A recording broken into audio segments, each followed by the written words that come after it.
Hey everybody, Captain Algebra here, and it just turned July 1st. We are halfway through this year, and I have currently beaten 54 games on my way to my yearly goal of 100 games beaten. And so I figured it'd be kind of cool to visit my top 3 games so far of the year and kind of compare them at the end of the year when I do my top 3 of the total. So we're going to start with some honorable mentions.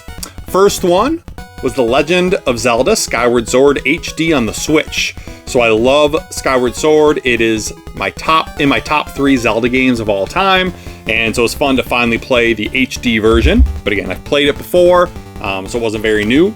Next, The Last of Us Part 2 Remastered. I absolutely love The Last of Us series. This game is fantastic. Don't believe the haters that say it's not good. This game has one of the best stories ever.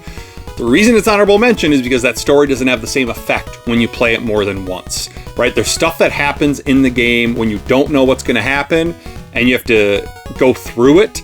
The range of emotions, the roller coaster of emotions is unbelievable. This is some of the best storytelling I've ever seen in a video game. I loved it.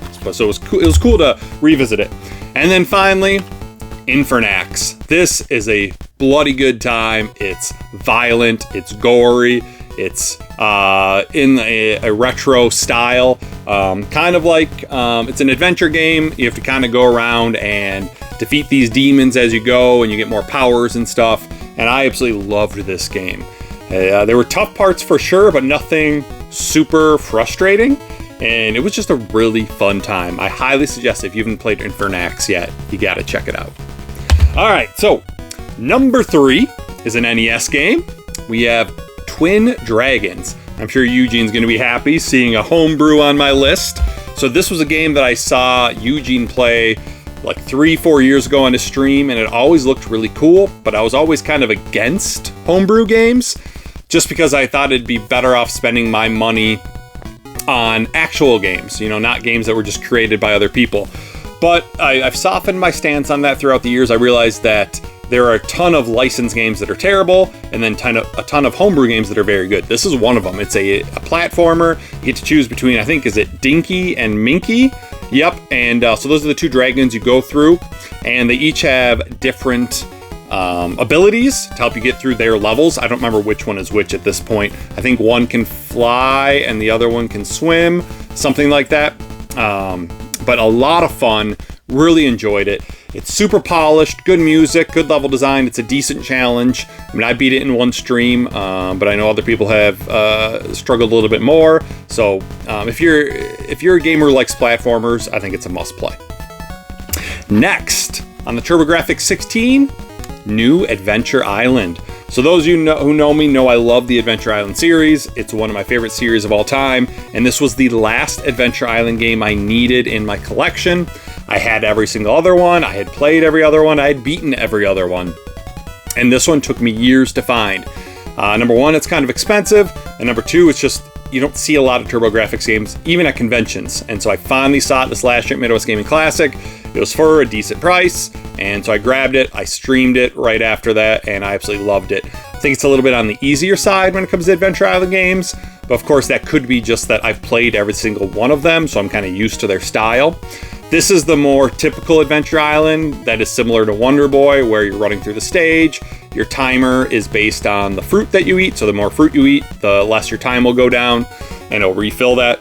You kill enemies with your weapons, get to the end of a stage, move on, and then finally there's a stage boss.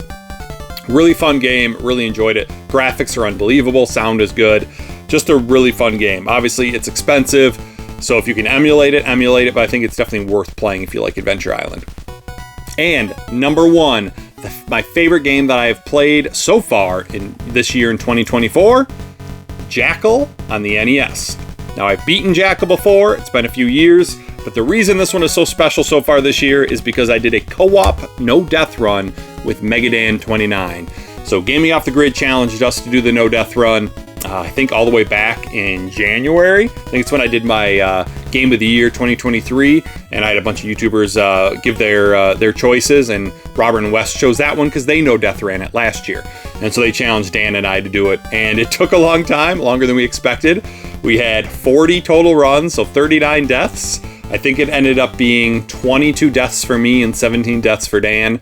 Some of them were good deaths, like one of them, we died in the last level, and we used it to keep going because we had a strategy to try to go to the left, because there's a spot on the right side that's a safe spot, but we didn't know about the left. Well, we went over to the left, and guess what? We got killed. So it's a good thing that we realized that on a run that we died.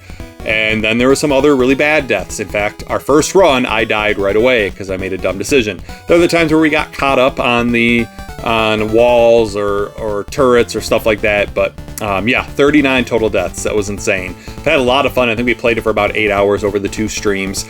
But even though it's a game I had beaten before, being able to co-op it makes it special. But then also, death run it. And then add in, it's one of my best friends on YouTube, Megadan. And so it's always fun to play games with him. So I really love playing Jackal. It's fun to revisit it. It is definitely a classic game on the NES that people don't talk about enough. I mean, it's a 10 out of 10 game. There's nothing bad about it. So if you have not played Jackal, you need to. So there you go. There are the 3 games, including some honorable mentions, of my favorite games that I've played so far this year in the first half of 2024. So it'll be interesting to check out when I do my video in January of 2025 about all the games that I've beaten in 2024 to see if it stacks up. Are these still my top 3? Are they still in my top 3? Or is it all entirely different? We shall see, but I'm definitely looking forward to the next 6 months, and hopefully that I can reach my goal of 100 games again like I have for the past 3-4 years, whatever it's been. So let me know, what are your favorite games that you've played in the first half of 2024? And what are some of the least favorite games you've played? I thought about including that in this video. I decided we'll just focus on the positives. Thanks for watching, everybody. Till next time, this is Captain Algebra, signing off.